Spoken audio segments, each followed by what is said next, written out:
রাঙ্গামাটি জেলার কাউখালী উপজেলায় গণ অধিকার পরিষদের উদ্যোগে এক প্রাণবন্ত মতবিনিময় সভা অনুষ্ঠিত হয়েছে। শুক্রবার ২৬ সেপ্টেম্বর বিকেলে কাউখালী বেতবুনিয়া বাজারে এই সভা অনুষ্ঠিত হয়। সভায় প্রধান অতিথি ছিলেন রাঙ্গামাটি জেলা গণ অধিকার পরিষদের আহ্বায়ক এম.এ. বাশার এবং বিশেষ অতিথি ছিলেন জেলা গণ অধিকার পরিষদের সদস্য সচিব ওয়াহিদুজ্জামান রোমান। অনুষ্ঠানে সভাপতিত্ব করেন উপজেলা আহ্বায়ক সালাউদ্দিন মোহাম্মদ রাসেল এবং সঞ্চালনা করেন উপজেলা সদস্য সচিব মোহাম্মদ আলাউদ্দিন। অনুষ্ঠানে বক্তব্য রাখেন ছাত্র অধিকার পরিষদ রাঙ্গামাটি পার্বত্য জেলার সদস্য সচিব রবিউল আউয়াল, ছাত্র অধিকার পরিষদ রাঙ্গামাটি পার্বত্য জেলার সহসভাপতি মিজানুর রহমান, গণ অধিকার পরিষদ কাউখালী উপজেলার যুগ্ম আহ্বায়ক বাবুল মার্মা, গণ অধিকার পরিষদ রাঙ্গামাটি জেলার শাখা সদস্য সেলিম শিকদার। বক্তারা গণ অধিকার পরিষদের ৭ বছরের সংগ্রাম ও লড়াইয়ের ইতিহাস তুলে ধরে বলেন, ভবিষ্যতে সংগঠনকে আরও তৃণমূল ভিত্তিক করতে ইউনিয়ন ও ওয়ার্ড পর্যায়ে নতুন কমিটি গঠন করা হবে।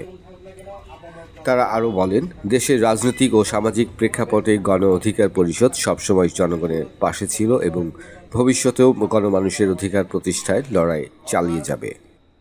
অনুষ্ঠানে উপজেলার বিভিন্ন ইউনিয়ন ও ওয়ার্ড থেকে নেতাকর্মীরা উপস্থিত ছিলেন।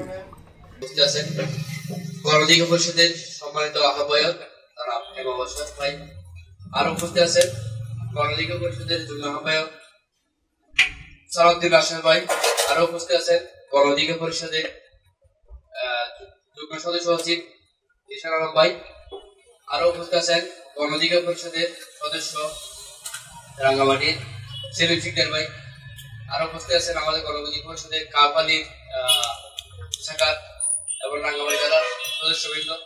সবাইকে বাংলাদেশ গণ অধিকার পরিষদের পক্ষ থেকে বিপ্লবী শুভেচ্ছা ও সালাম। আসসালামু আলাইকুম ওয়া রাহমাতুল্লাহি ওয়া বারাকাতুহু।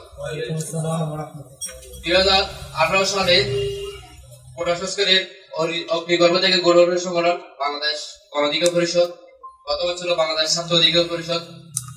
ঠিক ২০১৮ সালে আমরা যখন কোটা সংস্কার আন্দোলন করছিলাম, বাংলাদেশের এই সরকারি চাকরিতে বৈষম্য ৫৬% কোটা, এটাকে আবার সংস্কার করার জন্য আমরা যে আন্দোলন করছিলাম, তখন তৎকালীন শেখ হাসিনার গুন্ডা বাহিনী, ছাত্রলীগ, পুলিশ, প্রশাসন আমাদের উপর লেগে দিয়ে সারা বাংলাদেশের শিক্ষার্থীদেরকে হামলা করা হয়। তখন ছাত্ররা দমে যায়। এই প্ল্যাটফর্মে আমরা এবং সারা বাংলাদেশে ছাত্ররা একত্রিত হয়ে এই আন্দোলনকে সফল করি। একই বছরে যখন এবং ২ জন শিক্ষার্থী একই দিনে বাসের চাপায় মৃত্যুবরণ করে, তখন আমরা বুঝতে পারি বাংলাদেশের শুধু চাকরির ক্ষেত্রে বৈষম্য নয়, বাংলাদেশের সর্বাঙ্গে ব্যথা অবস্থিত কোথায় এরকম একটা অবস্থা তৈরি গেছে বাংলাদেশে। তখন দেখলাম আমাদের নিরাপদ সড়ক আন্দোলন। একই বছর ২০২৮ সালে আমরা আবার নিরাপদ সড়ক আন্দোলন করি এই বাংলাদেশ ছাত্র অধিকার পরিষদের পক্ষ থেকে বা তাদের নেতৃত্বে। তখন এই নিরাপদ সড়ক আন্দোলন শেখ হাসিনাকে সর্বপ্রথম আমরা আইন পাস করতে বাধ্য করি ছাত্ররা।